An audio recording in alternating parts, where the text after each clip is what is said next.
Bonjour à toutes et à tous. Petite vidéo courte pour vous faire voir comment installer les commandes principales d'OCTGN pour Aurora Arkham JCE. Donc pour l'installer, vous allez sur OCTGN sur internet, c'est Octogone. Et donc vous l'installez. Une fois qu'il est installé, vous allez créer votre profil, vous allez valider avec votre adresse mail. Après, vous arrivez ici. Vous allez dans Game Manager, vous cherchez à la lettre A Arkham Horror The Card Game et vous cliquez sur l'installer. Donc là, moi, c'est déjà installé, il y a déjà la coche, mais sinon, vous cliquez sur l'installer. Une fois ça fait, vous restez sur Game Manager, mais vous allez dans Add Image Pack. Dans Add Image Pack, il va vous demander d'aller chercher un dossier. Ce dossier-là se trouve sur le lien de la vidéo que je vais vous mettre. En fait, c'est sur le site internet de OCTGN pour Arkham. Donc, je vais vous faire, voilà, c'est tout en haut, ça donne ça. Quand vous êtes dedans, plutôt ça donne ça au début. Voilà, donc c'est le site ahlcg.octgn.wordpress.com. Donc vous avez ici Image Pack, vous cliquez dessus. Voilà, vous descendez tout en bas et vous installez. Donc ici il y a la nuit de la zélatrice en complet, donc vous cliquez dessus, vous l'installez sur votre ordi. Pareil pour Dunwich, pareil pour Carcosa. Là c'est les renouveaux, donc vous cliquez dessus aussi. Et les dévoreurs de rêve, pour l'instant il n'y a pas tout, on n'a pas le dernier, donc cliquez sur le premier et sur tous les autres où vous attendez que le dernier sorte. Il y a même les standalones en bas. Donc tout ça c'est pour installer les images packs d'origine en version anglaise. Et surtout tout ce qui sert à faire fonctionner le jeu. Donc vous allez avoir plein de dossiers zip qui vont arriver au même endroit, en fait, sur votre ordi. Et tous ces fichiers zip, vous les sélectionnerez comme ça, ici. Vous les dézippez pas. Vous les sélectionnez, vous faites ouvrir et hop, ils vont tous s'installer directement dedans. Pour ensuite avoir les images en FR, c'est pareil, je vous mettrai deux liens en bas. Un fait par Wells, spécial pour le confinement, avec toutes les cartes investigateurs en français, mais il n'y a pas le logo FF derrière en fond d'écran en fait. Par contre, il n'y a pas les scénarios. Ou alors, je vous enverrai un autre lien qui est pareil, disponible sur Internet, où tous les investigateurs sont FF et les scénarios aussi, mais il y a le logo FF derrière. Et là, par contre, il y a tous les scénarios en FF. Donc, je vous mettrai ça quand même, parce qu'il y en a plein qui me l'ont demandé, et j'ai fait des vérifications vidéo pour les personnes, pour vérifier si les personnes avaient bien le jeu. Mais en fait, après réflexion, si c'est le jeu ou pas, ça peut leur donner éventuellement et sûrement même envie de l'acheter s'ils font quelques essais sur OCTGN. Parce que c'est comme ça que j'ai acheté plusieurs jeux, moi, en allant sur Board Game Arena. J'ai essayé plein de jeux de société, et puis j'ai trouvé ça cool, du coup je les ai achetés, on y joue en famille. Donc je pense que ça peut être aussi une éventualité d'achat. De toute façon, même si vous n'avez pas le jeu, c'est un peu inutile d'y jouer tout le temps perpétuellement comme ça sur OCTGN, parce que déjà vous n'avez pas les fascicules, vous savez pas tous les prologues, tout ce qu'il y a entre deux, et puis c'est quand même mieux de toute façon d'avoir le jeu en réel, et il n'y a pas photo. Voilà, donc je vous mettrai le deuxième lien aussi. Voilà, en attendant, le deuxième lien, une fois qu'il arrive, par contre, il arrive en zip pareil que les autres, mais celui-là, vous le dézippez. Et vous êtes dedans, vous allez avoir un dossier A6D114 que vous allez ouvrir. 7, vous l'ouvrez. Tout ça, c'est les dossiers en français. Vous les sélectionnez jusqu'à tout en bas. Vous faites un clic droit dessus. Copier. OK, jusqu'à là vous me suivez. Copier. Ensuite, vous allez dans le dossier OCTGN qui a été créé sur votre ordinateur par les images packs que vous avez téléchargées juste avant. Dans OCTGN, image database, vous prenez le fichier qui était déjà dedans, A6D114, vous restez sur 7 et vous faites clic droit coller, et là surtout vous dites oui pour copier et remplacer pour tous les fichiers. En fait, il y a pas mal, vous dites oui pour copier et remplacer, et vous allez avoir tout en français directement. Donc voilà, une fois que vous avez votre jeu en français, vous êtes tout content, vous allez dans Play Spectacle, vous faites Start a Game. Donc ici c'est pour mettre un mot de passe éventuellement. Cliquez là pour pouvoir mettre le mot de passe. Mais ça sert à rien. Faites Start the Game. Et là, si vous avez un copain à vous qui veut venir rejoindre la partie, elle va s'afficher à cet endroit-là. Vous voyez, la partie en cours, elle est là.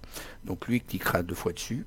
Et son nom à lui sera écrit ici en rouge pour dire qu'il rejoint la partie. Vous l'acceptez ou pas. Vous cliquez sur Start après. Une fois accepté le copain, vous êtes ici, vous faites Load Pré puis le Deck. Là, vous attrapez le corset ou tous les autres scénarios de la campagne. Par exemple, on va prendre le premier.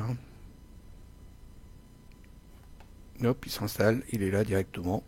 Quand vous allez dans Global ici, à droite, vous voyez qu'il y a un paquet de cartes avec 6 cartes. Vous cliquez dessus, cliquez droit, vous regardez Look at All Card, vous regardez ce qu'il y a dedans, et puis il y a le vestibule, tout ce qu'il y a besoin pour faire la suite.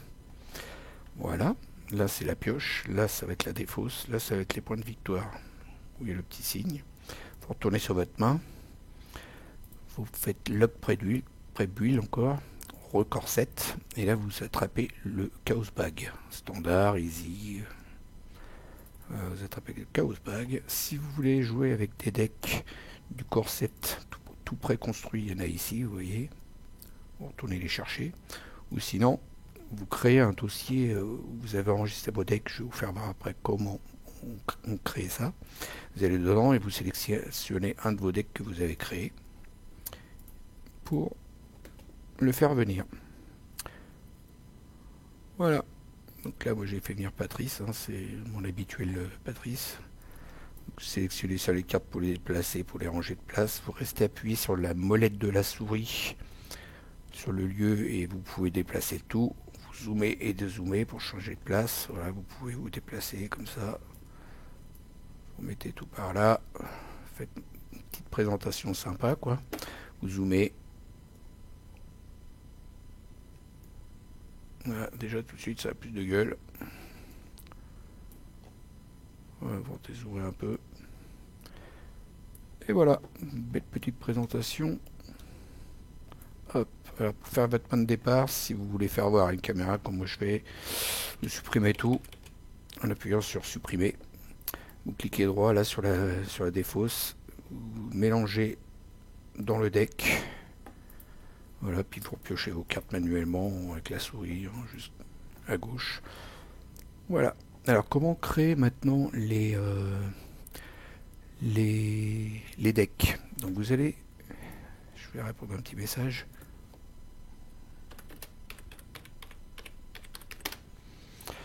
Voilà, donc vous allez dans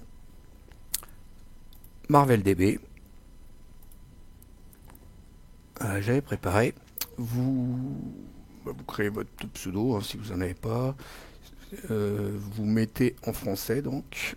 Et vous allez aussi sur en anglais. Il va vous demander votre mot de passe, votre pseudo, comme ça vient de se faire là à l'instant. Donc vous le faites. Et éventuellement, important aussi d'aller peut-être sur les deux en même temps, de switcher. Je vais vous expliquer pourquoi tout de suite. Donc là, je suis sur la version anglaise. Dès que ça va vouloir se switcher là. Voilà. Donc je me remets sur la version française. Donc vous avez... D'accord, il a envie de me casser les bonbons là. Pourtant j'y étais déjà tout à l'heure.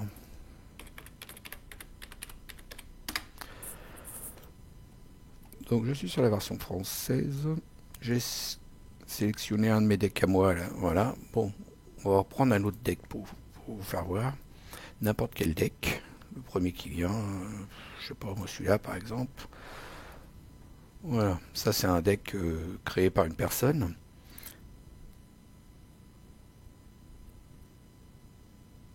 Qui a, vous voyez, une faiblesse de base aléatoire dedans. Donc en fait il est créé mais il n'y a pas la faiblesse de mise. Donc celui-là, quand vous allez vouloir l'importer sur votre ordinateur ou dans OCTGN, il va vous dire que ça va pas, quoi. Je sais plus ce qui est écrit, mais ça va vous dire que ça va pas. Voilà, il marque ça. Okay, c'est parce qu'il n'y a pas la faiblesse de créer en fait. Pour la créer, soit bon, déjà vous copiez le deck, voilà, pour qu'il arrive chez vous. il est dans votre decklist à vous. Vous l'éditez. Pour créer la faiblesse, soit vous restez en français et vous allez dans spécial. Et ici, il y a des faiblesses et vous en attrapez une, celle qui vous plaît, qui va être ajoutée ici. Mais bon, vous pouvez le faire comme ça de toute façon et après la sélectionner dans CTGN au hasard. Le mieux, ce que je vous conseille, c'est de vous mettre en mode anglais. Voilà. Et il n'y a que dans le mode anglais en fait, quand tu veux. Mon vieil ordinateur RAM.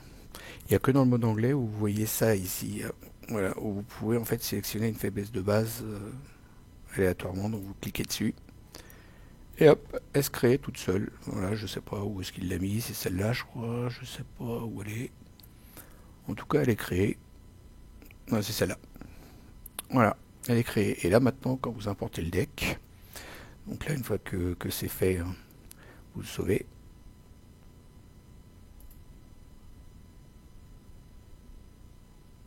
Voilà. Donc là, après, vous cliquez sur Download au CTGN File. Là, du coup, il va vous l'enregistrer où vous avez dit, hein, parce que moi, je dis sur le bureau, mais on le met où il veut. Donc, en fait, il est ici.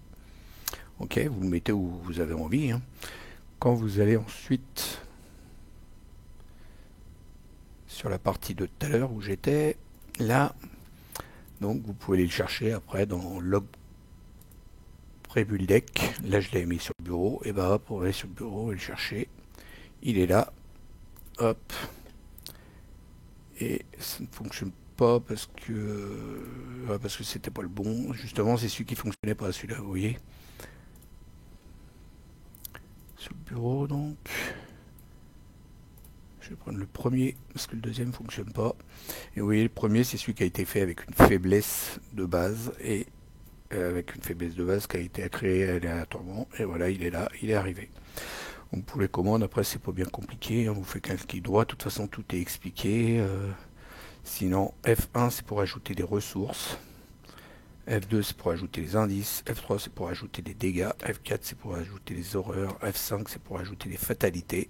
Et avec le Shift, donc le bouton avec une flèche qui se trouve entre CTRL et puis les majuscules. En fait, c'est le bouton qu'on reste appuyé dessus pour faire la majuscule. Shift, vous enlevez. Vous enlevez les fatalités en restant appuyé sur F5. Il faut aller sur la carte, bien sûr. Voilà. Vous enlevez les horreurs en faisant Shift F4, Shift F3 pour enlever les dégâts, Shift F2 pour enlever les indices, et Shift F1 pour enlever les ressources. Donc vous double-cliquez sur une de vos cartes pour l'incliner. Si c'est une créature, vous appuyez sur F7 pour l'incliner, mais tout ça c'est écrit en cliquant droit ici. Quand vous cliquez sur la carte, il y a des explications, donc ce que je vous dis en fait c'est les raccourcis. Vous double-cliquez sur la carte pour la révéler, vous faites un CTRL CTRL, CTRL F pour switcher le scénario. Voilà, hein, que dire de plus. Ouais, les chemins, vous cliquez droit, vous allez dans patte marqueur, vous en prenez un long, un médium ou un short, on va en prendre un long par exemple, voilà, que vous pouvez double-cliquer pour mettre comme ça ou comme ça, et si vous voulez mettre en biais, vous faites CTRL F dessus, il se met en biais, voilà. Ensuite vous pouvez le cacher en dessous en cliquant sur Send to Back ou le remettre au-dessus. Et enfin, un truc très important, une fois que vous avez mis tous vos chemins, pour cliquer droit sur le terrain, vous allez dans Path Marqueur et tout en bas, vous allez sur Lock All Path pour les bloquer. Il y a un tout petit cadenas qui se met caché, vous voyez en bleu là, pour pas qu'il rebouge quand vous faites F12 pour les changements de phase. Quand vous faites F12, passez à la phase d'investigation, la phase des ennemis, ensuite la phase d'entretien où il vous redonne une carte et où il vous redonne une ressource automatiquement, et F12, vous passez en phase de mythe où il vous met directement une fatalité sur l'intrigue. Voilà, moi je pense avoir fait le tour. C'est pas trop compliqué, je vous mettrai les liens dans la vidéo. Si vous avez des questions, n'hésitez pas à me le dire, à me les poser, je vous répondrai sans problème. Merci, bye bye à toutes et à tous, salut.